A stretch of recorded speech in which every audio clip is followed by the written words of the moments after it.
አፍሪካ ያላትን የውቅያኖስ መዳረሻ ርዝመቱን ብንመለከት 13 ሚሊዮን ስኩዌር ኪሎ ሜትር ነው።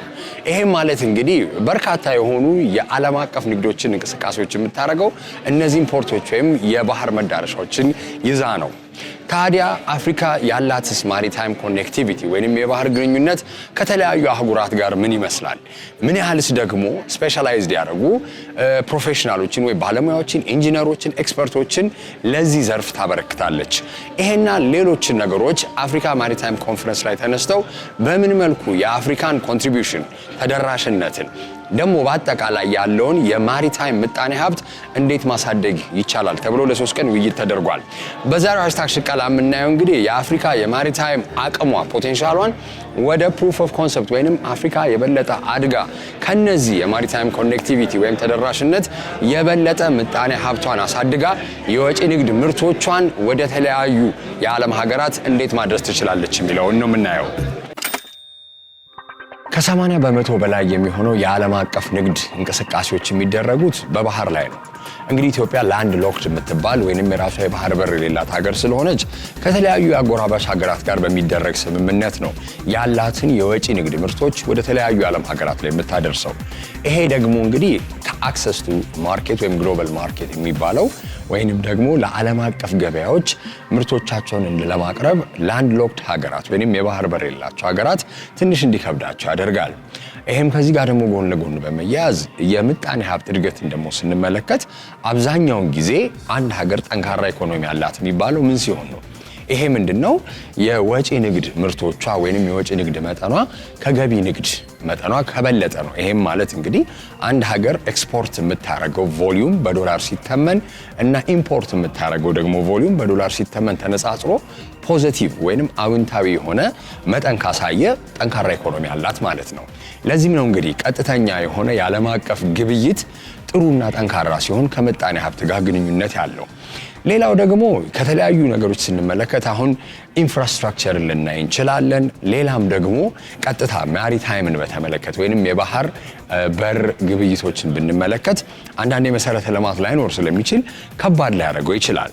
ይህም ደግሞ በተቃራኒው ደግሞ ሲመጣ የኛ የወጪ ንግድ ምርቶች የዓለም ገበያ ላይ ሲቀርቡ ውድ ሆኖ ይቀርቡና ተወዳዳሪ እንዳይሆኑ ይደረጋል። ሌላም ደግሞ ለገቢ ንግድ ደግሞ የምታወጣው የውጭ ምንዛሪ ደግሞ መጠን በጣም ከፍተኛ እንዲሆን ይሆናል።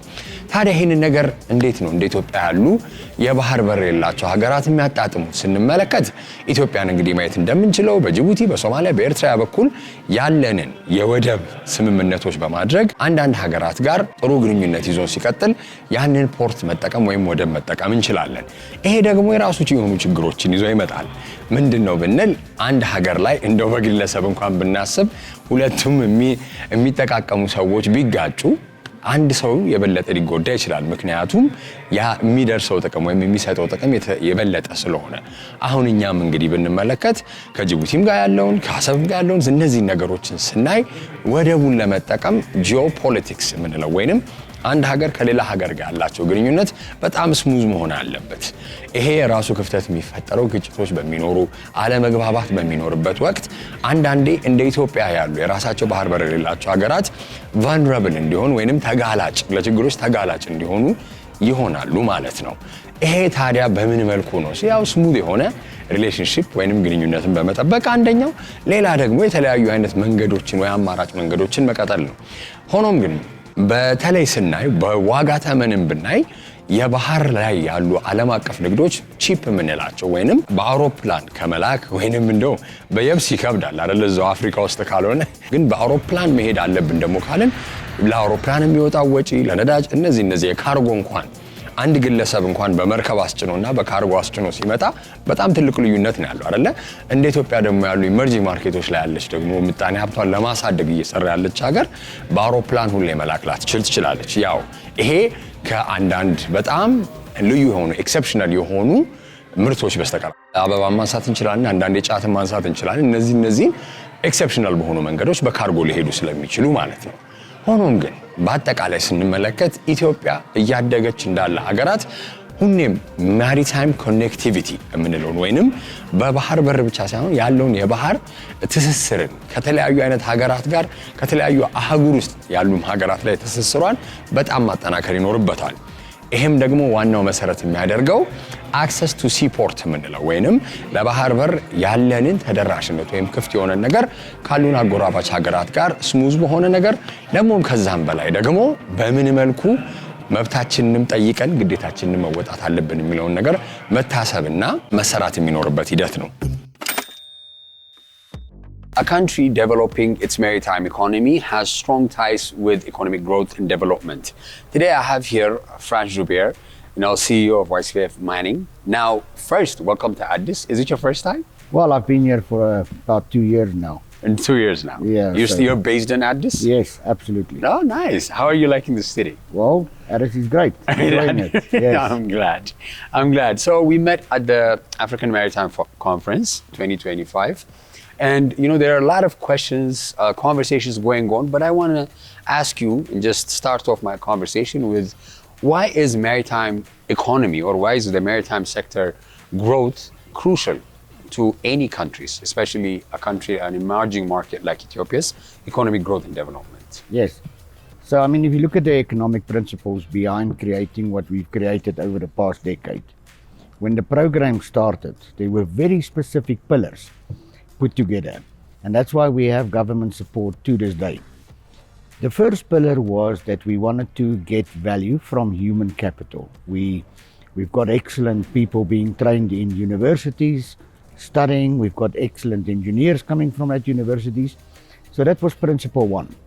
Principle two was that for these engineers that we then went and put in a maritime academy, will then go do jobs globally at reputable companies. Now, the GDP of the country is about $1,200 per PPP, and an average seafarer as an officer can earn 50 times that.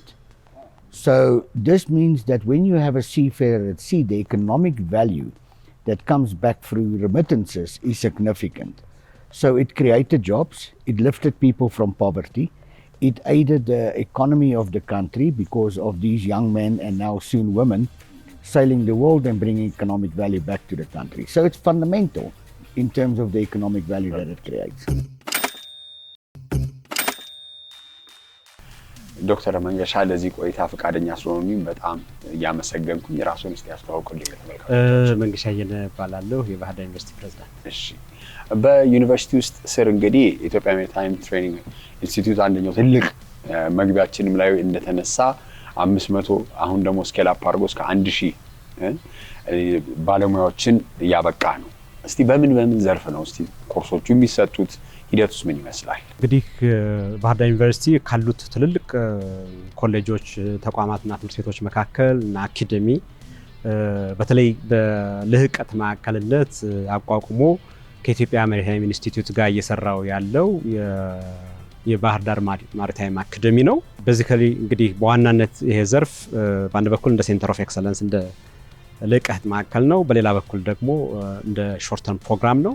ስለዚህ በሁለት ዋነኛ ዘርፎች ላይ ቺፍ ኢንጂነሮችን የማሪታይም ኢንጂነሮችን እና ቴክኒካል ኦፊሰሮችን በማውጣት ላይ ትኩረት አድርጎ የሚሰራ ፕሮግራም ነው ማለት ነው።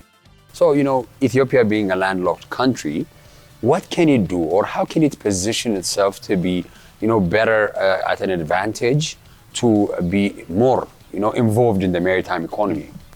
So already we've established ourselves as it might not be as high as Philippines, but we've got more than 2,000 seafarers just on the EMTI side. We've got legacy seafarers from the Ethiopia shipping lines that has been trained. We've got about 7,000 seafarers globally at sea. So that already is a big plus. For a landlocked country, that's enormous. So we've built a program that I think is sustainable in the country. We've built something that we're now looking at scaling to larger numbers, and it's been a program that lasted a test of time. So it's a sustainable model that's working for Ethiopia. Okay, that's great. Now, I'm glad you raised that because in your opening remarks, I heard you saying that with the division or the percentage, like there's only 4% out of a 1.9 million seafarers out there. Imagine that. But even then, Ethiopia being landlocked, but still has a maritime training institute. Yes. How is that helping to grow that number from a contribution of Ethiopia and then the continental? Well, the first thing is we show that it's possible. Mm-hmm. We show that it's possible to take a landlocked country through a design program, which is a public-private partnership with government and a private institution, together with an institution like Bardar University. We're part of that faculty. So we showed that if you have the right building blocks in place, that you can create a maritime, significant maritime, at least from an engineering perspective, to export globally. So that in itself, just the fact that we've created it and that we've got successes with it, and it's an ongoing program, it's not something that stops, it's an ongoing program, has in itself proved that there's maritime value to add. Now when you look at the future, and you say, well, Ethiopia now, can we create even more value? If you look at government's Blue Economy program, it mentions in there that we want to be one of the top 5 seafarer nations in the world. This is competing with Philippines, India, etc. So that's quite a bold statement. Yeah. And we want to put 40,000 seafarers out there. So it shows you that the foundation is now set. It's now time to get to the next. I think እንግዲህ ኢትዮጵያ በታሪኳ ከዚህ ዘርፍ ብዙ የራቀች አይደለችም። ምናልባትም ከወደብ የገጠማት ርቀት ባለፉት 30 ዓመት የተከሰተ ይመስለኛል። እንደው ከቀጠናው በተለይ ከአፍሪካ ቀንድ ሀገራት በማሪታይም ኢንዱስትሪ ላይ ሰፋ ያለ ልምድ ያላት ሀገር ነች። I think ምንም እንኳን አሁን ከባህር ያለን ርቀት እንደተጠበቀ ሆኖ ነገር ግን ኢንዱስትሪውን መምራትና ማስተዳደር የምንችልበት አጋጣሚ ነበር።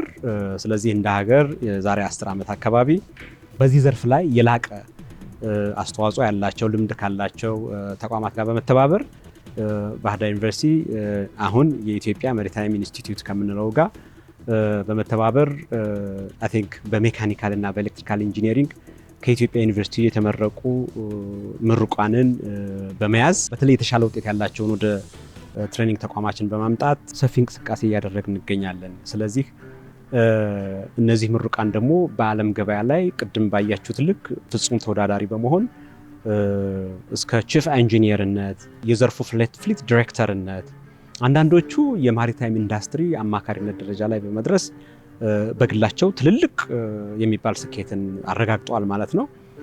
በሌላ በኩል እንግዲህ እንደ ሀገር ትውልድ የሥራ ዕድል እያገኘ ነው። የሥራ ዕድል ሲያገኝ ሀገሩንም ራሱንም ይጠቅማል። የውጭ ምንዛሪ በማስገኘት ረገድም እነዚህ ሙያተኞች ኢትዮጵያውያን በመሆኑ የሚያገኙትን ሀብት ወደ ኢትዮጵያ በመላካቸው ሀገራችን በዚህ ልክ ኢኮኖሚዋን የምታግዝበት ኢኮኖሚያዊ ጠቀሜታቸውም ከፍ ያለ የሚሆንበት እድል ተፈጥሯል ማለት ነው። Ethiopia having, a median age, very young, a very broad young population will be perfect, the ideal destination for that recruitment process. Absolutely, and you touched on the 4% earlier on. 1.9 million seafarers, that's a lot. Yeah. That's a lot. And the whole continent is 4%. Yes. And let's assume we're 7,000 now. Uh-huh. We want to increase though, if you go to 40,000, that's nearly a factor of 5, 6. Yeah, 6x. With 2,000 difference. Absolutely. It's huge. Yeah. Okay? So there's a lot of potential here. God. So, I'm going to come back to Ethiopia being landlocked again because it is a conversation. So I just wanted to ask how are, continental trade agreements, understandings like COMESA, IGAD, or so and so, create a harmonious understanding within the continent and as Ethiopia, exporting its products. Yes. So let's look at places like IGAD. You have a number of institutions and organizations across the country. You've got the Africa Free Trade Agreements, you've got IGAD, you've got regional collaboration. I think it doesn't matter what the acronym is or who the association is behind it. I think that the continent understands that we need better integration regionally across the continent, and that a lot of our value creation that we can do lies within the continent. I think everybody understands that. The modalities of doing it, okay, different regions have got different requirements, might differ from country to country, but they all add a role. Every little bit, it's the small steps that count, you know. And you know, I keep on hearing landlocked. Now, the more political correct word apparently today is land-linked, okay? Land-linked, But there is a saying that I heard, and I keep on repeating it everywhere I go. We are landlocked, not sea-blind. And that's a powerful statement. Very okay? much so. It's not that we are seeing landlock in this respect as a prohibitor of anything. In fact, we see it as an opportunity, and we've proved that we can do it. እንግዲህ ኢትዮጵያ አሁን የባህር በር ላይ ያላት የተለያዩ አይነት ውይይቶች፣ ንግግሮች እየተደረጉ ነው፣ ጥያቄዎችም እየተነሱ ነው። ያ ነገር እንደው ተሳክቶ አሁን ብናገኘው ምን ያህል የበለጠ የእናንተንም እንደ ባህር ዳር እንደ ትምህርት ተቋምም እንደ ሀገሪቷንም ምን ያህል ጥቅም አለው? አይ ቲንክ ሁለት መሰረታዊ ጉዳይ ማንሳት ይቻላል እንደ ተቋም እንደ ሀገር። ቀደም እንዳልኩት እንግዲህ ባለፉት 10 ዓመታት በጣም በፍጥነት ከ2600 በላይ ምሩቃን አውጥተን ለዓለም ገበያ አቅርበናል ማለት ነው። እነዚህ ምሩቃን እንግዲህ በዓለም የማሪታይም ኢንዱስትሪ ውስጥ ተቀጥረው እንዲሰሩ በግላቸውም ቅድም ባልነው ልክ የተሳካ ጉዞ እንዲያደርጉ እድል ተፈጥሯል ማለት ነው። ስለዚህ አገራዊ ጠቀሜታው ተዘዋዋሪ ነው፣ ኢንዳይሬክት ነው ማለት ነው።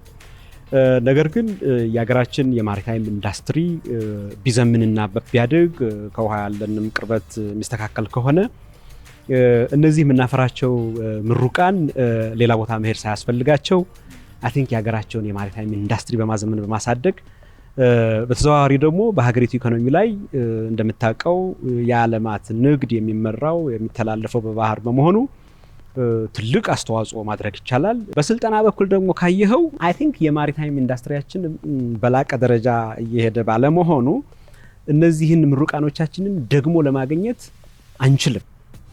ስለዚህ ሌሎች ትልልቅ ሙያተኞችን በከፍተኛ ወጪ ገንዘብ እየገዛን ነው ስልጠናውን እንዲሰጡ እያደረግን ያለ ነው። ስለዚህ በአንድ በኩል የራሳችንን ምሩቃን ዓለም አቀፍ ልምድ ካገኙ በኋላ በአንድ በኩል ኢንዱስትሪውን እንዲያሳድጉ፣ በሌላ በኩል ደግሞ አዲሱን ትውልድ እንዲያሰለጥኑ እድል ይፈጥራል። እኛ እንግዲህ ስልጠና እየሰጠን ያለነው በባህር ዳር ዩኒቨርሲቲ ውስጥና በጣና ሐይቅ ላይ ነው። አይ ቲንክ ለወደብና ለባህር ቅርበቱ ቢኖር ደግሞ ከሪል ከእውነተኛው ነገ በስራ ከሚፈተሹበት ቦታ ላይ የማሰልጠን በስፋት እና በጥራት ደግሞ የበለጠ ማሰልጠን እድል ይፈጥራል። እንግዲህ ቀደም እንደሰማኸው አብዛኞቹ ሰልጣኞቻችን መርከበኛ የሚሆኑ ሰልጣኞቻችን መርከብ አይተው አያውቁ። ይሄ እነሱን በፍጥነት ለማሰልጠንና በጥራት ለማሰልጠን አይነተኛ እንቅፋት ነው ማለት ነው። ስለዚህ በዚህ ልክ ካየነው ለባህር ያለን ቅርበት መሰረታዊ ጥያቄ ጉዳይ ነው ማለት ነው። እሺ፣ በጣም አሪፍ።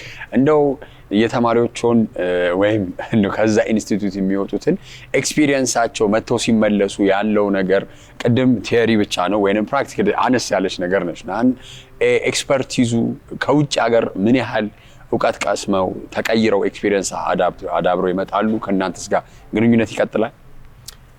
እንግዲህ እስካሁን በፍጥነት አስመርቆ የስራ እድል ከመፍጠር አንጻር ትኩረት አድርገን ስንሰራ የነበረው ነገር ግን እነዚህ ሰልጣኞች በአንድ ጊዜ ስልጠና ብቻ ከተቋሙ ጋር አይፋቱም።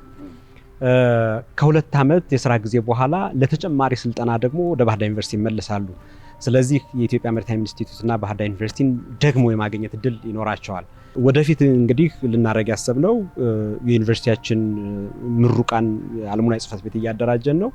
በተለይ በዚህ ዘርፍ የሰለጠኑ የባህር ዳር ዩኒቨርሲቲ እና የኢትዮጵያ ማሪታይም ኢንስቲትዩት ምሩቃኖችን የራሳቸውን አልሙናይ በማደራጀት አይ ቲንክ በአንድ በኩል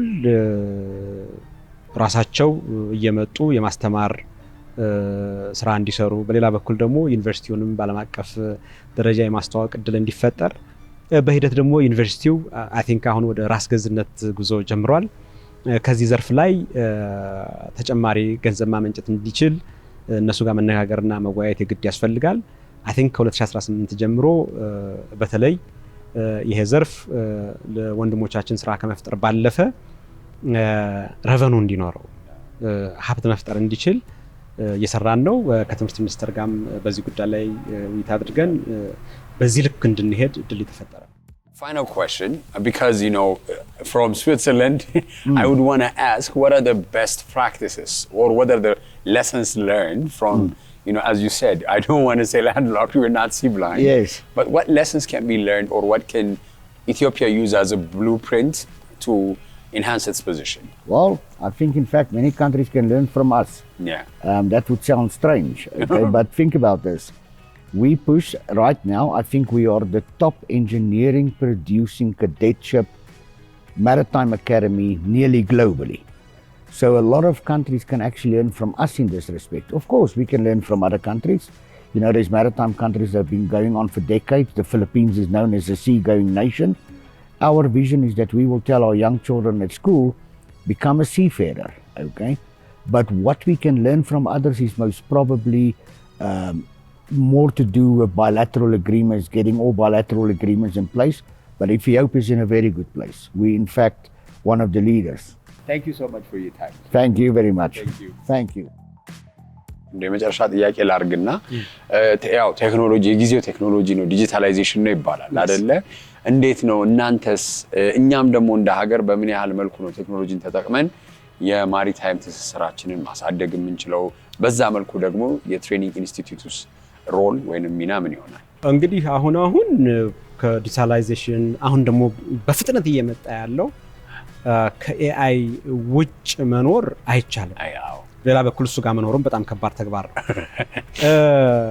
hard to live and live with AI ማለት ነው ልክ ነው ነገር ግን ይሄ ዘርፍ I think አብዛኛው የስልጠናው ሂደት የሚካሄደው እንደው hands on ተግባር ተኮር ቢሆንም በሌላ በኩል ደግሞ መርከቡን አጠቃላይ ይዘት ለማየት የቨርቹዋል ሪያሊቲን መጠቀም የግድ ይላል ስለዚህ the very nature ተፈጥሮው ራሱ ዲጂታላይዜሽን እና ኤአይን ተጠቅሞ ስልጠናውን ማድረግ የግድ የሚልበት ጊዜ ላይ ደርሰናል ስለዚህ እስካሁንም ምናልባትም በጣም ጥራት ያለው ኢንተርናሽናል ሰርቲፊኬሽን ወይም ስታንዳርድ ያለፈ የቨርቹዋል ማዕከል ገንብተን ነው ይሄን ስልጠናም እያካሄድን ያለነውና የዲጂታላይዜሽን እና የኤአይ ሚና በተለይ በዚህ ዘርፍ ላይ በጣም ከፍተኛ ተጽዕኖ ይኖረዋል I think ይሄ ዘርፍ ጋር ማስተሳሰርም በጣም ዋና ጉዳይ ነው ባህር ዳር ዩኒቨርሲቲም በዚህ ዘርፍ I think እንደ ሀገርም ግንባር ቀደም ዩኒቨርሲቲ ነው በጣም አመሰግናለሁ ዶክተር ለቆይታችን እኔ በጣም አመሰግናለሁ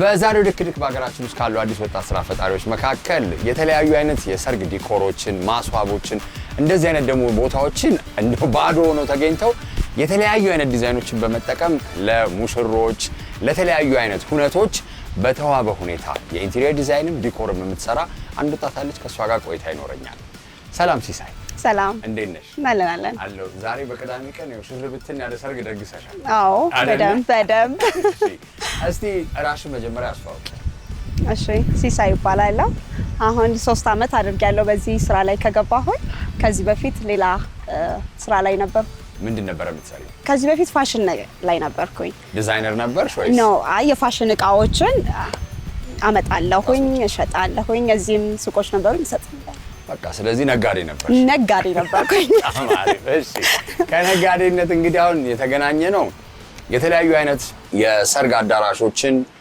ሁነቶችን ዲኮር ትሰራለሽ በጣም ብዙ ደግሞ እቃዎችንም በዛው ታከራያለሽ የድግስና የሰርግ እቃ እንዴት ወደዚህ ስራ ገባሽ ወልጄ በነበረበት ሰዓት ይሄ ከዚህ በፊት ሰራ የነበረውን ስራ አቁሜ ነበር ሶ ከአራስ ወጥቼ ስራ ለመጀመር ሳስብ አዲስ የምወደውን ስራ ነበር መስራት የፈለኩት ያንንም ወደው ነበር ግን የበለጠ ደግሞ ማርፍበትን አይነት ስራ ላይክ በቃ ልጄ ይቀጥላል ወጥተለው ለልጄ ማስተላለፈው ጉራጌ ነኝ አስተላልፈዋለሁ ከስር ልጄ ማስተምረው ስራ እያልኩ አስብ ነበር ሶ ብዙ ሰው ሚላይ ነበር በአካባቢ የሆነ ኢቨንት ካለ ልደትም ድግስም ምንም አይነት ነገር ይኖር እስቲ ነይ ነካ አርጋቱና ምን ባል ነበርና በቃ ወደዚህኛው አደላሁኝ ሶ ገባውበት እንግዲህ 3 አመት ነው የሆነው ይሄ ሊሆነኝ ነው እንግዲህ ምን ያህል ሰርጎች ሰርገሻል ታስታውሻለሽ ቁጥሩ ነይስ ብዙ ነው በጣም ብዙ ነው እሺ እንግዲህ ሰርግ ላይ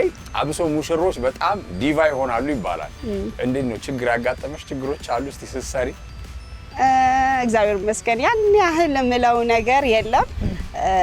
እንደው ሙሽሮቹ ላይ ባይሆንም ስራው ላይ በቃ ሾርት ኖቲሶች ይመጣሉ። በቃ በመሀል የሆነ በቃ ባልተዘጋጀበት ነገር ላይ ይመጣሉ። እነዚህ እንዳንዴት እንዳታቻቸዋለሽ እሱን ያው እንደ ስራው ለሰራተኞችሽ ቦነስም ተሰጥቶ ምንም ሆኖ ያልቃል። ምንም አንዳንድ ሰው ለነገ ብሎ ትልቅ ስራ ይዞብህ ይመጣል። በቃ ለነገ ብሎ ሰው እንደዚህ አይነት ነገሮች እንጂ ቅድሚያ ታስቦበት ፕሮግራም ተሆኖ ከተያዘ ይሰራል። እስቲ እንደው ዲዛይን ስታረጊ አንድ ቤት ገባሽ ልበልሽ፣ አሁን አንድ አዳራሽ ውስጥ ገብተሽ እንደው መጀመሪያ የምታረጊው ነገር ይሄንን ነገር እንዲህ ነው የማደርገው፣ ይሄን ያህል አበባ እጠቀማለሁ፣ ጨርቅ እንደዚህ አደርጋለሁ የሚለውን ሀሳብ እንዴት ነው እስቲ ሲሳይ የምታስበው? ብዙ ጊዜ እኔ የድንኳን ስራዎች ላይ ነው ሞር ትኩረት አድርጌ የምሰራው። ሰውም ወደ እኔ ይዞ ሲመጣ ብዙ ጊዜ የድንኳን ስራዎች ላይ ነው። ሙሉ ለሙሉ የጨርቅ ስራ ነው የሚሆነው ማለት ነው። ሙሉ ለሙሉ የጨርቅ ስራ ነው የሚሆነው። በመሀልም ደግሞ ሰፈር መንገድ ላይ ይሆናል፣ ኮንዶሚኒየም ኮምፓውንድ ውስጥ ይሆናል፣ ሪል ስቴት ኮምፓውንድ ውስጥ ይሆናል። መንገድ አስፋልትም ተዘግቶም ሊሆን ይችላል ድንኳኑ የሚጣለው የሚሰራው ሰው እነሱ በሚፈልጉት እንግዶቻቸው ልክ ዲኮሩ የሚፈጀውን ቦታ ያንን ነገር ያው የራሴን ግምት ወስድና መሸፈን ያለበት ይሸፈናል፣ መግቢያ መሰራት ያለበት ይሰራል። ያው ስራው ሲመጣ ስራው የሚፈልገውን ነገር በማየት አቀርበዋለሁ። በጣም አሪፍ። እንደው እስቲ አልወደድኩትም ብትባይ እንዴት ነው የምታስተካክለው? ይሄኛው ነገር እንደዚህ ቢቀር ይሄኛው እንደዚህ ቢቀየር የሚልሽ የለም? ብዙ ጊዜ እንደዚህ አይነት ነገር አይመጣም። ምክንያቱም ምን ይሰራ የሚለውን ነገር በደንብ አውርተንበት ነው የምንገባው። ስለዚህ ይሄንን አልወደድኩትም። እሷን የጠየኩሽ ለዛ ነው የቶቱ የስራው ፕሮሰስ ከመጀመሪያው ጀምሮ ቁጭ ብሎ ከደንበኛ ጋር የማውራት ነገር ነው። ሁሉ ነገር ከከለር ከአበባ ከለር ቲም ከጨርቅ ከለር ከመግቢያው እያንዳንዱ ነገር አግሪመንትም ስለሚኖር እዛ ነገር ላይ በደንብ ዲቴይል ይጻፋል። ሶ በዛ መሰረት ስለሆነ የምንሄደው ምንም ችግር የለም። ብዙም እስቲ ለአንቺ በጣም የምትወጂውን ስራ ታስታውሻለሽ? ብዙዎቹን እወዳቸዋለሁ፣ ግን ከዲዛይን ልክ ሙሽሮች ሲመጡ እንገኝበት ጊዜ ላይ እና ሙሽሮቹ በጣም ወደውት ላይክ እኔን እየገቡ ከሆነ ኦፍኮርስ ወደ እኔ መምጣት አይችሉም እና ላይክ ኦኬ ያረጉ ያዩኝ ምናምን የሚሉትን ነገር በቃ ላይ ትልቁ ነገር እሱ ነው። በጣም እንግዲህ አሁን አብዛኛውን ጊዜ የሰርግ ሊሆን ይችላል፣ ሁነቶች ሊሆኑ ይችላሉ። እስቲ ወደፊት ሲሳይ ካንቺ ምን እንጠብቅ? ስራስ ለሚቀጥሉት 5 ዓመታት እንደው ፕላን አውጪ ብትባይ ምን ለመስራት አሰበሻል? በዚሁ ዘርፍ ላይ በደንብ ከፍ ብዬ የራስሽን ቬኒው እንግዲህ መስራት ይኖርብሻል። እኔ ሁሌ ድክ ላይ የቢዝነስ አይዲያዎች እየተናገርኩ ነው። እንግዲህ ሰሞን የራስሽን ቬኒው ለመስራት አስቢ። የሰርግ አዳራሽ ሰርቶ ማከራየት ሌላ ሀሳብ ነው። እቃዎችን ማስመጣትም ሌላ አማራጭ ነው፣ ተጨማሪ ገቢ የሚያስገኝ ስለሆነ ብዬ። በትክክል በጣም አሪፍ። እንግዲህ አመሰግናለሁ ለቆይታችን። በጣም ቴንኪዩ። መልካም የስራ ጊዜ እመኝልሻለሁ። አመሰግናለሁ። ይህ እንግዲህ ኮንፈረንስ እንደ ጥሩ ጅማሬ ማየት የምንችለው ሲሆን ኢትዮጵያ ያላትን የባህር አክሰስ ወይም የባህር በር ተጠቅማ የተለያዩ አይነት የዓለም ሀገራት ላይ ምርቶቿን እንዴት ታደርሳለች የሚለው ብቻ ሳይሆን ባህር ዳር ዩኒቨርሲቲ በማሪታይም ትሬኒንግ ኢንስቲትዩት የየበቁ ያሉ ኢንጂነሮችስ አጠቃላይ የስራ እድል ምን ይመስላል የሚለውንም ለማየት ሞክረናል። የዛሬው ሃሽታግ ሽቀላ ይሄን ይመስል ነበረ። አስተያየትና መልክቶቻችሁን በ8228 ላኩልን። በሚቀጥለው ሳምንት እስከምንገናኝ መልካም ጊዜ